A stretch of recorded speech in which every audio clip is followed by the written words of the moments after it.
সাফন এটি কি মুরগি কত? কোয়েল পাখি।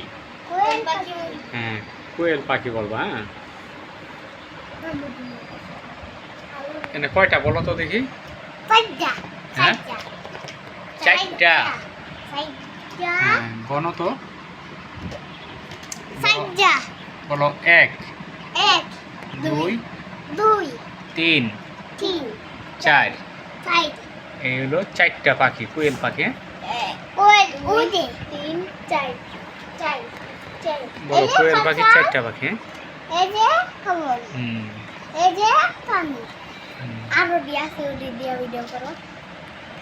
না এই জায়গায় এই যে কোয়েল পাখি চারটা যে খাইতেছে আর একটু পরে ঘুমাইবো এগুলা। যাকে এই জায়গায় খেলো এখন। হ্যাঁ